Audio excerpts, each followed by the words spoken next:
যি মহাসৃষ্টি তিনিটা জাতি দেৱ, দৈত্য আৰু মনুষ্য। এই তিনিটা জাতিৰ ভিতৰত আটাইতকৈ বেছি তেওঁ মৰম কৰে, ভাল পায়, যাৰ পক্ষত সদায় প্ৰভু ভগৱন্ত যেনেকেই নহওক তেওঁ অৱস্থান কৰিবই। সেই পক্ষটো হৈছে দেৱ। দেৱতাৰ লগত প্ৰভু ভগৱন্ত সদায় থাকে, কাৰণ যিকোনো লীলা প্ৰভু ভগৱন্তে দেৱসকলক লগত লৈ কৰে, দেৱসকলক আগত লৈ কৰে।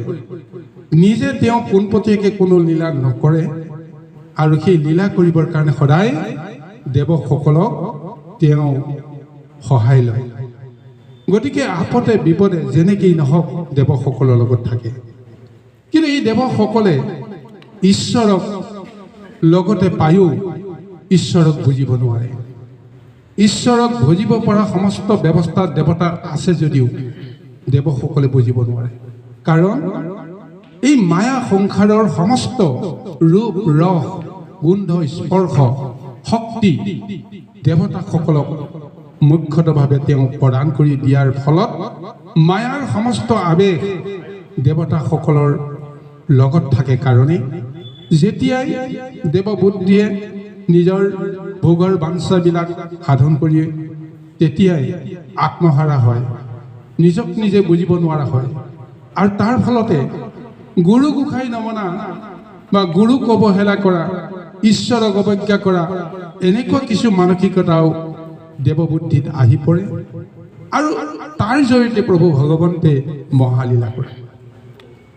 আজি এই দেৱতাসকলক গুৰু ৰূপত বৃহস্পতিক, বুদ্ধিত যি মহাসিদ্ধ পুৰুষ, সেই সিদ্ধ পুৰুষজনকে দেৱতাসকলৰ গুৰু ৰূপে বৃহস্পতিক দায়িত্বভাৰ দিয়া পিছত বৃহস্পতিয়ে নিজৰ সমস্ত শক্তি সাধনাৰে দেৱসকলক সদায় উদ্ধাৰ কৰিবৰ কাৰণে, বুদ্ধিবৃত্তি প্ৰদান কৰিবৰ কাৰণে প্ৰযত্ন কৰে।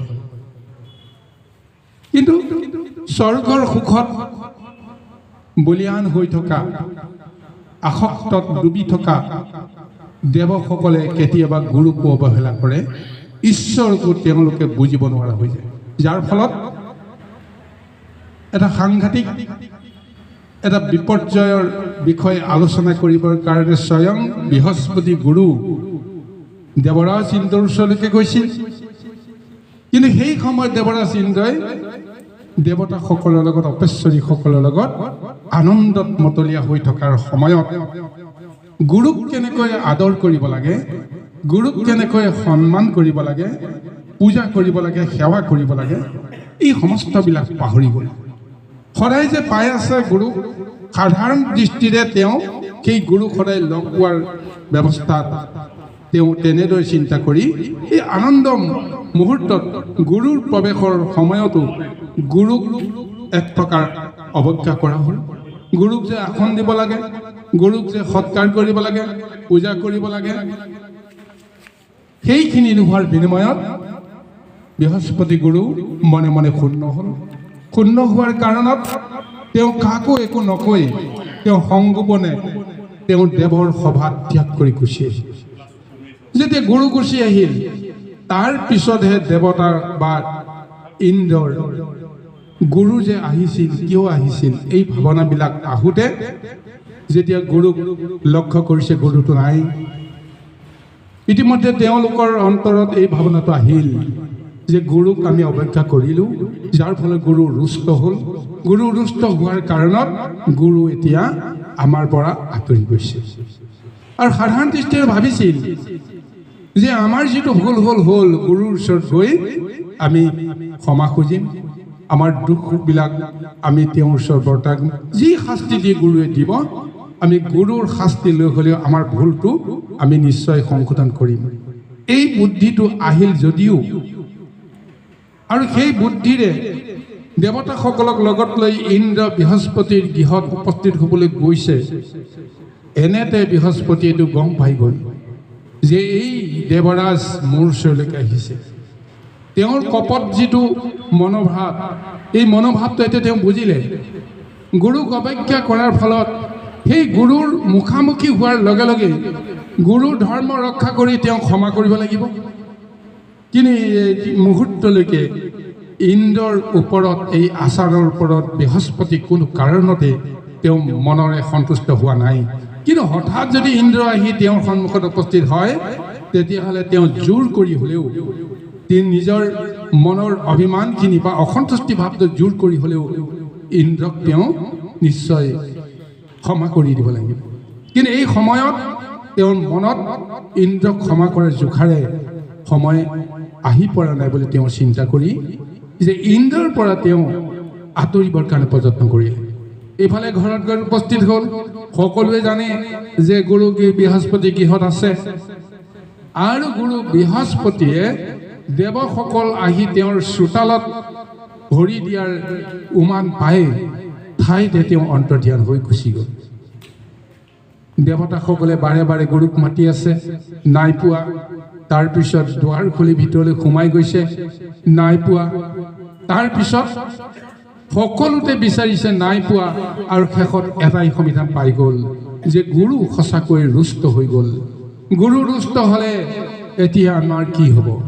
চাওক, সৰ্বশক্তিমান তিনি তৈল্যকৰ ৰজা ইন্দ্ৰ আজি গুৰুহীন অৱস্থাত নিজকে তেওঁ মূল্যহীন বুলি, গুৰুত্বহীন বুলি নিজৰ অৱস্থাটোক এতিয়া নিজে ধিক্কাৰ দিবৰ কাৰণে বাধ্য হৈছে।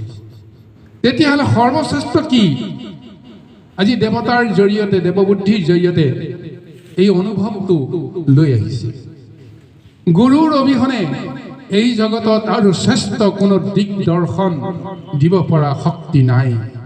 সেইকাৰণে যে গুৰু ব্ৰহ্মা, গুৰু বিষ্ণু, গুৰু দেৱ মহেশ্বৰ, গুৰু সাক্ষাৎ পৰম ব্ৰহ্ম তস্मै শ্ৰী গুৰু। ব্ৰহ্মা বিষ্ণু ৰুদ্ৰৰ মূৰ্তি লৈ শ্ৰীৰূপত আহিছে গুৰু। সেই গুৰুক যদি আমি কেতিয়াবা যদি অৱমাননা কৰোঁ, গুৰু যদি ৰুষ্ট হয়, তেতিয়াহ'লে আমাৰ কি হ'ব? এতিয়া লগে লগে ইন্দ্ৰৰ হাহাকাৰ লাগিল। তিনি তৈল্যকত ঘোষণা হৈ গ'ল যে বৃহস্পতি গুৰু ৰুষ্ট হৈ স্বৰ্গৰ পৰাই নহয়, গোটেই তিনি তৈল্যকৰ পৰাই তেওঁ নিৰ্বাসন লৈছে, অৰ্থাৎ তেওঁ অন্তৰ্ধান হৈছে। গুৰুৰ কি মহাশক্তি আছে চাওক। ঈশ্বৰেহে অন্তৰ্ধান হ'ব পাৰে। ঈশ্বৰৰ মহাশক্তিৰে, দেৱতাৰ মহাশক্তিৰে ইচ্ছা কৰিলে তেওঁলোকে ৰূপ ধাৰণ কৰিব পাৰে, আৰু ইচ্ছা কৰিলে তেওঁলোকে ৰূপ সম্বৰণো কৰিব পাৰে। সেই শক্তিটো কাৰ আছে? গুৰুৰ আছে। সেই গুৰুৰ ৰূপত আজি বৃহস্পতি তিনি তৈল্যকৰ পৰা অন্তৰ্ধান হোৱাৰ বতৰা পোৱাৰ লগে লগে দৈত্য শক্তিৰ যি এক মহা ৰূপ বাঢ়ি গ'ল। সেই শক্তিত ত্ৰস্তমান দেৱতাসকল তেওঁলোকে ভয়ভীত হৈ এতিয়া তেওঁলোকে চিন্তা কৰিছে, গুৰুৰ দৰ্শন নহ'লে, গুৰুৰ শক্তি নহ'লে, গুৰুৰ আশ্ৰয় নহ'লে আমি কেতিয়াও জীয়াই থাকিব নোৱাৰিম। গতিকে গুৰু আমাক লাগিব। গতিকে গুৰু কোন? তিনি তৈল্যকত এতিয়া বৃহস্পতিৰ বাহিৰে অন্য গুৰু নাই। শুক্ৰাচাৰ্যৰ দৰে মহাবুদ্ধিমন্ত, শুক্ৰাচাৰ্যৰ দৰে মহাতপৱন্ত এই গুৰু দৈত্যৰ এক সাহসত আছে, কিন্তু দেৱতাসকল নিথৰুৱা। এইখনত স্বয়ং বিষ্ণুৰ ওচৰলৈ যোৱাৰ বাহিৰে তেওঁলোকৰ আৰু গত্যন্তৰ নাই। আৰু ভগৱন্তে এইটোৱে লীলা কৰে, যদি কোনোবাই কৰ্মৰ দোষ নিজে অনুভৱ কৰে, সেই কৰ্মৰ দুখত নিজৰ যিটো শাস্তি, সেই শাস্তিটো নিজে নিজে নলৈ ঈশ্বৰৰ ওচৰত সমৰ্পণ কৰিবলৈ প্ৰযত্ন কৰিব লাগে। তেতিয়া ঈশ্বৰে তেওঁৰ দুখ নিবাৰণৰ কাৰণে কিবা এটা নিশ্চয় ব্যৱস্থা কৰিব। গতিকে সৰ্বশেষত যাক দেৱবুদ্ধি বুলি কোৱা হৈছে, সেইকাৰণে দেৱতাসকলে বাৰে বাৰে তৰণৰ উপায় পায়।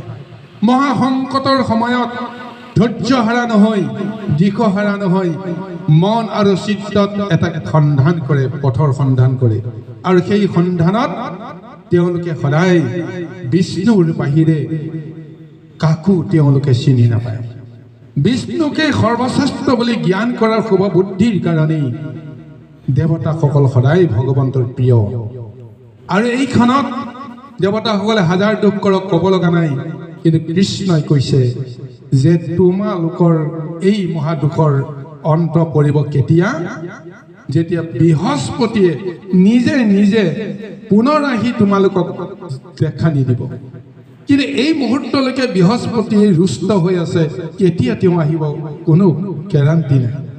গতিকে এইকাৰণে অন্য এজন গুৰুক তোমালোকে আশ্ৰয় কৰিব লাগিব, যিজন গুৰুক আশ্ৰয় কৰিলে দৈত্যসকলৰ পৰা তোমালোকে মুক্তি পাব পাৰা। গতিকে সেইজন গুৰু কোন, এতিয়া মই তোমালোকক চিনাকি দিব বিচাৰিছোঁ। ইমান দিনে তোমালোকে চিনিব পৰা নাছিলা, কিন্তু এই মহাশক্তিধৰ মহাগুৰু ৰূপত তোমালোকক উদ্ধাৰ কৰিব পৰা সেইজনী আছে। ত্ৰস্তা ঋষিৰ পুত্ৰ, যাক বিশ্বৰূপ বুলি কোৱা হৈছে। এই বিশ্বৰূপৰ ওচৰলৈ যোৱা, আৰু এই বিশ্বৰূপৰ হাতত যিটো মহামন্ত্ৰ আছে, সেই মহামন্ত্ৰৰ জৰিয়তেহে তোমালোকে উদ্ধাৰ পাবা। এই মহামন্ত্ৰটো হৈছে নাৰায়ণ কৱচ। অমৰত্বৰ যিটো মহাশক্তি যিটো মন্ত্ৰত আছে, সেই মন্ত্ৰটো কেৱল ঋষি সমস্তৰ ভিতৰত বৰ্তমান ত্ৰস্তাৰ পুত্ৰ বিশ্বৰূপৰ হাতত আছে। আৰু এই ৰূপটো, এই শক্তিটো তেওঁ ক'ৰ পৰা পাইছিল তাৰো বৰ্ণনা নিশ্চয় আহিব। কিন্তু এই মুহূৰ্তত ত্ৰস্তা ঋষিৰ পুত্ৰ বিশ্বৰূপক গুৰু মানি লোৱা। তেওঁৰ হাতত থকা সেই মহামন্ত্ৰ নাৰায়ণ কৱচটো তোমালোকে যেতিয়া ধাৰণ কৰিব পাৰিবা, এই নাৰায়ণ কৱচ লৈহে দৈত্য শক্তিক মোকাবিলা কৰিব পাৰিবা। গতিকে ইয়াৰ বাহিৰে গত্যন্তৰ নাই। গতিকে এই মহা উপদেশ দিয়াৰ পিছত ত্ৰস্তা ঋষিৰ ওচৰলৈ তেওঁলোকে আহিবলৈ বাধ্য হ'ল। ত্ৰস্তাক ভগৱন্তৰ সমস্ত বাৰ্তাও দি পঠালে যে ঈশ্বৰে, কৃষ্ণই, বিষ্ণুৱে তোমাৰ ওচৰত গুৰু মানিবৰ কাৰণে আদেশ দিয়াৰ সূত্ৰে আমি তোমাৰ ওচৰলৈকে আহিছোঁ। তুমি দেৱতাসকলক যেনেকৈ নহওক এই সংকটৰ সময়ত উদ্ধাৰ কৰা।